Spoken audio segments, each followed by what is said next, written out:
Ver Mais de volta e hoje é o Dia Nacional da Habitação. E na última terça-feira foi o Dia da Fotografia. Nós resolvemos juntar esses dois assuntos e falar sobre o projeto Frestas, que está em exposição na Câmara Municipal de Vereadores e que revela, por meio da técnica de light painting e fotografia de longa exposição, as moradias invisibilizadas no bairro EFAP. Para falar mais sobre esse projeto, temos aqui no estúdio as idealizadoras, a professora fotojornalista Angélica Lutzen e a professora e arquiteta Gabriela Borges da Silva.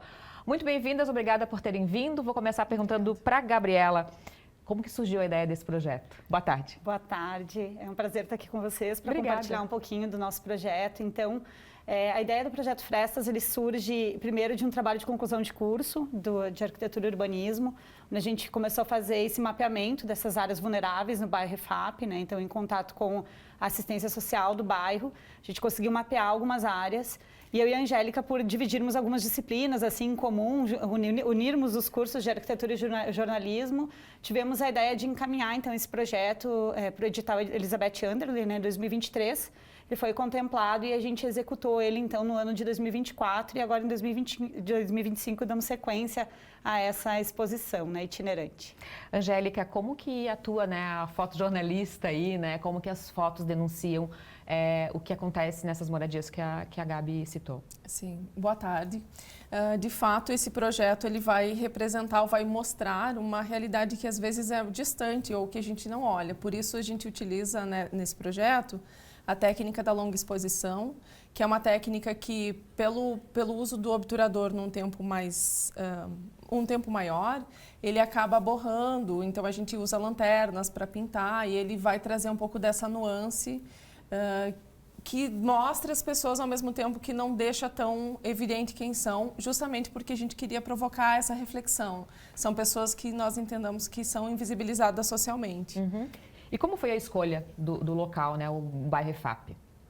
Eu acho que surgiu muito por conta desse mapeamento através da assistência social. A gente precisava acessar essas famílias e isso tem uma dificuldade muito grande também, né, de a gente conseguir acessar elas, principalmente por conta mesmo da pesquisa que a gente já faz em assistência técnica para habitação de interesse social. Então, esse mapeamento contou muito com a participação da assistência social do bairro. E aí, a partir da escolha dessas áreas, a gente visitou e conseguimos, então, que algumas famílias propusessem a participar do projeto.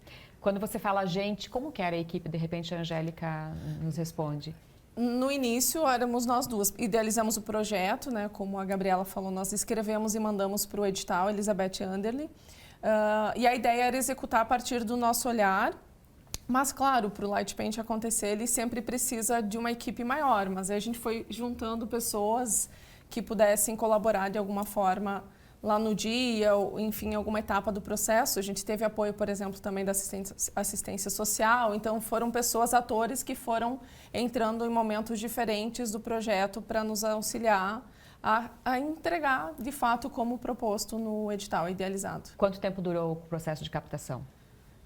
O projeto, a execução foi de 6 meses, né? Uhum. Porque ele finaliza com a exposição que aconteceu num primeiro momento na Galeria Agostinho Duarte, não no Chapecó. Uhum. E aí depois disso a gente também já previa essa itinerância do projeto para conseguir alcançar diferentes públicos também, né? Uhum. Então a execução foi de 6 meses, mas a gente entende que o projeto ele realmente acaba tendo depois desdobramentos, como agora, que está então na Câmara de Vereadores. E segue lá, né, então, até o dia 9 de setembro, e pensando que realmente os espaços diferentes, eles também acabam, enfim, chegando a diferentes públicos, né? Uhum.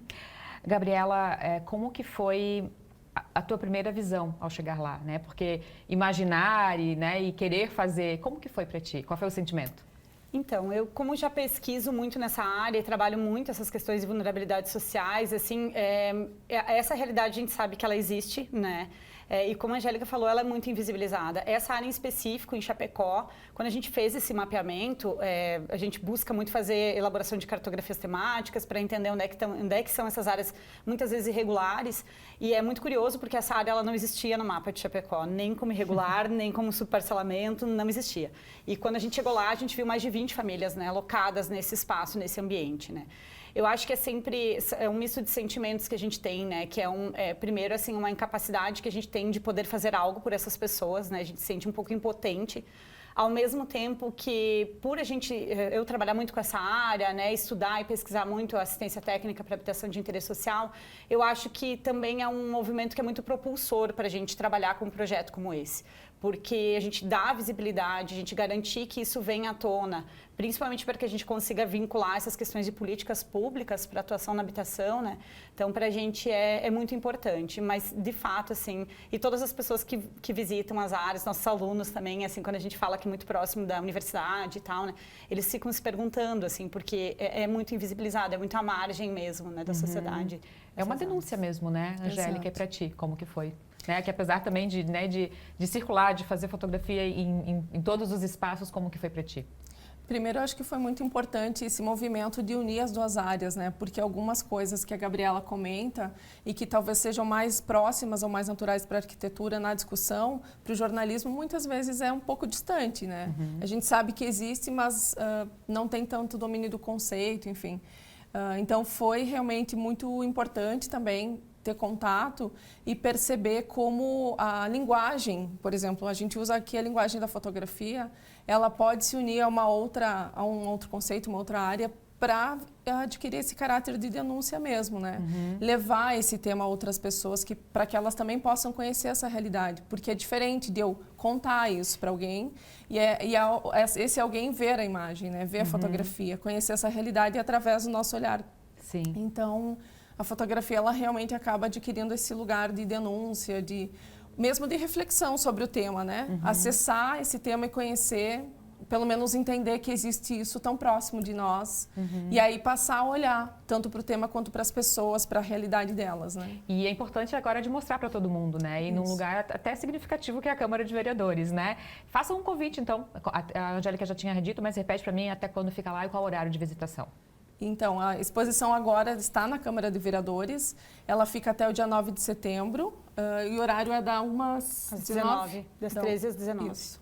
E depois, quais são as próximas etapas? Nós temos várias possibilidades que temos conversado com diferentes espaços.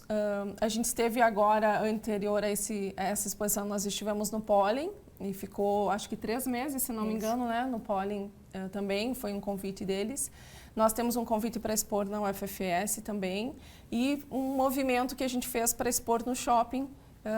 A gente tem, claro, articular esses espaços e pensar o formato da exposição também, porque ser itinerante é um formato grande das fotografias, aí tem que pensar nessa questão da logística e da disposição e montagem. Mas são potenciais lugares, assim como eu falei antes, para chegar a diferentes públicos, né? E tem ideia de voltar nos locais fotografados? Existe isso? Essa possibilidade?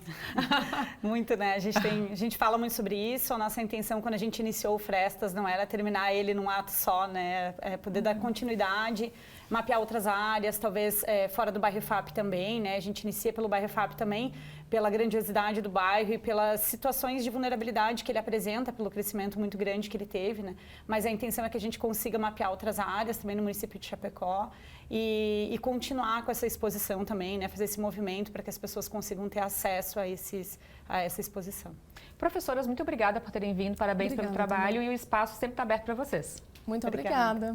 Até a próxima.